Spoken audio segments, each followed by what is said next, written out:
The following is a story my grandpa used to tell me before he passed away. He was a British infantryman in the Second World War. He was only about 19 years old when he enlisted to serve his country. And while he thought that joining the military would give him opportunities to see exotic locations around the world, he was never deployed to Tunisia or Italy or the Pacific. Instead, he ended up practically in his own backyard, Switzerland.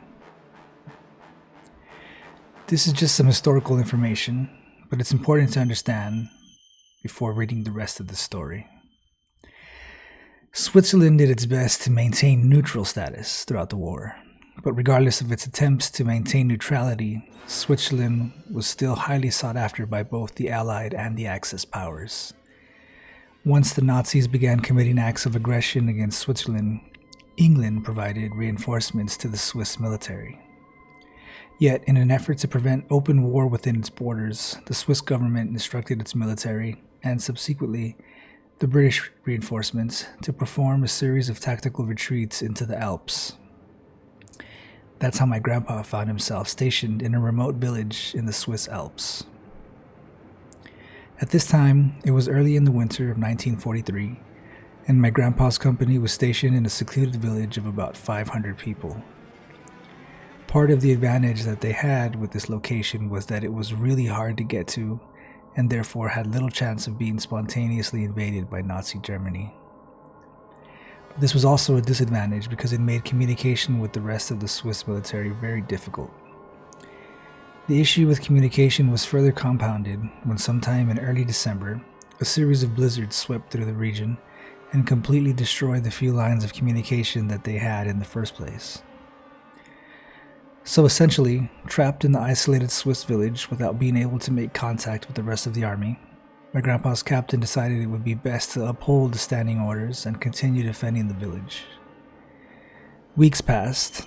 Any roads to the outside world were buried in 7 to 9 feet of dense snowfall, and any telegraph phone lines that they had were equally useless.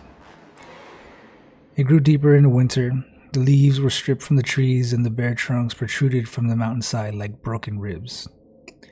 The town was nestled between two large mountains. Sunlight only directly reached the town for a few hours each day, making the soldiers feel as if they were living in a state of perpetual dusk. One night, my grandpa was at the town bar with a few of his friends from the company, and a group of locals approached them.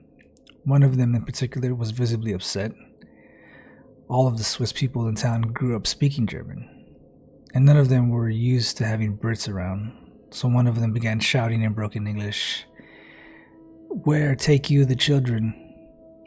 Luckily, one of the guys my grandpa was drinking with spoke fluent German and was able to act as the impromptu translator. After several minutes of confusion and yelling, the translator turned to my grandpa and the rest of the soldiers and said, "They say some of the village children have gone missing. They want us to do something about it." Now, obviously, the British military doesn't exactly act as a bunch of mercenaries for hire, so my grandpa and his friends told the villagers to come back to the headquarters. Really just a makeshift barracks that they had thrown together in the town's church to talk to the captain. Due to the language barrier, the villagers' discussion with the captain took about 2 hours, and basically what the captain and his self-designed translator were able to piece together was that a few weeks after the company entered the village, the locals had noticed a variety of bizarre incidents. At first, it was just benign stuff, vanishing pieces of wood and tarp from people's sheds, but over the following 2 months, people realized that valuable items were being stolen from their homes. One man claimed that his family heirloom, a handmade ceremonial halberd, sort of like a traditional Swiss war axe, had disappeared from above his fireplace mantle. The culmination of all these incidents was when a village child went missing. Of course, many assumed that the child's disappearance, although tragic and disconcerting, could be attributed to something as simple as the boy falling into a snowdrift while playing outside, or possibly being attacked and killed by a wolf or other predatory animal. But there wasn't only one child that disappeared. There were several. The villager who entered the bar, who looked especially upset, that was the father of 2 young boys who had gone missing 2 days before. He had searched everywhere for them, even rounded up a posse of his fellow townspeople to join the effort. But they couldn't find a single clue as to what had happened to the children. The captain told the villagers that he would continue to look into the matter and that he would begin sending some of his men to patrol the streets each night looking for whoever or whatever was the culprit behind all the strange thefts and abductions. Later that night, Private Reginald disappeared from the barracks. Disappearing children was one thing, but a grown man? It seemed unlikely that an animal, even a wolf, could have taken down a healthy, full-grown man on its own. Naturally, rumors began to surface that there was some sort of monster living in the mountains that came down at night to feast on the occupants of the village. Despite the nightly patrols ordered by the captain, the disappearances kept occurring. Reginald was the only adult victim of whatever was preying on the village. The rest of the victims were all young kids between the ages of 5 and 10. All in all, including the original 3 kids who had gone missing, 7 children vanished from the town. Many people in my grandpa's company were growing suspicious. One explanation that got passed around was that impoverished villagers were actually selling their own children to human traffickers for extra cash. But even that didn't make sense because the roads into and out of the town were still blocked by snow. 3 more weeks passed without incident. At this point it was early spring and the snow was starting to thaw. That night, coincidentally, when my grandpa was on patrol with several other soldiers, they discovered that what was behind the children's and Reginald's disappearance. It was sometime past midnight when my grandpa and his comrades noticed a figure peering through the bedroom window of one of the villagers' houses. My grandpa was at the opposite end of the street, so at first the figure looking through the window didn't see the patrol. My grandpa and the other soldiers yelled at the prowler, and it immediately tore itself away from the window and began running away. Everyone in the patrol was certain that this was what was behind the disappearances and break-ins. They ran as fast as they could in pursuit through the melting snow and ice in the dead of night, screaming at whatever it was to stop. They kept running and running, and soon they found themselves on the outskirts of the village where the snow was still fairly deep. The figure jumped into the ground. It looked like it had vanished into thin air at first, but as the patrol grew closer, they realized that the prowler had actually just jumped into a cave that had been hollowed out on the side of a snowdrift. Just as the soldiers began yelling into the cave for the figure to come out and show itself, several gunshots exploded out of the entrance to the snow cave. Without thinking, my grandpa and the rest of the patrol shouldered their weapons and all began firing into the hole. Silence. They waited for what seemed like hours, but was really just a couple of minutes. One incredibly brave member of the patrol volunteered to climb into the cave and investigate. He drew his pistol, kneeled down, and crawled into the cave. Several seconds later, he emerged with a completely horrified expression on his face. My grandpa took out his flashlight and shined it into the cave.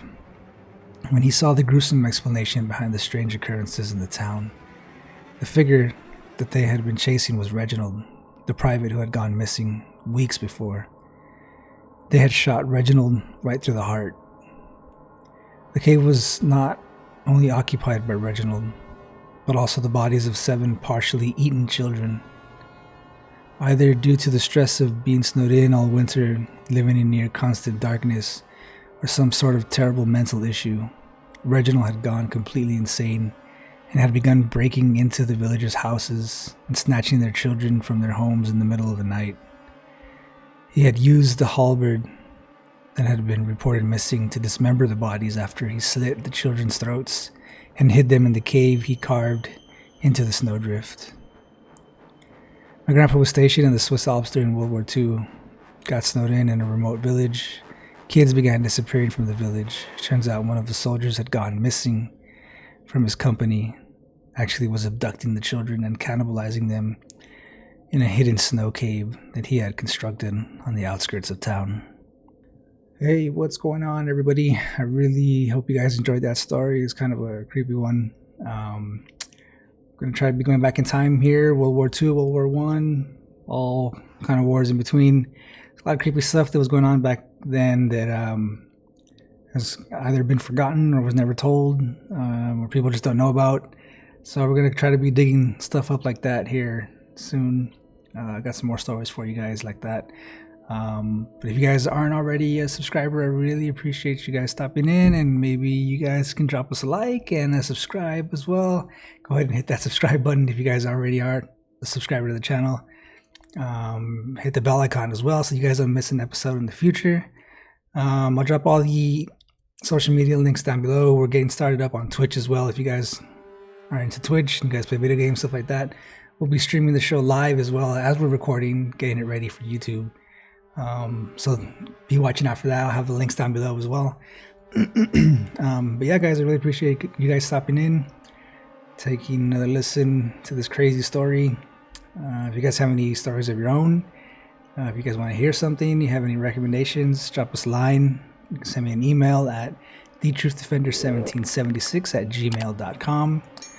So I'll be looking out for that as well. Or you guys can just drop a recommendation in the comments down below, and we'll get that out for you guys as well. So I really appreciate you guys stopping in for another episode.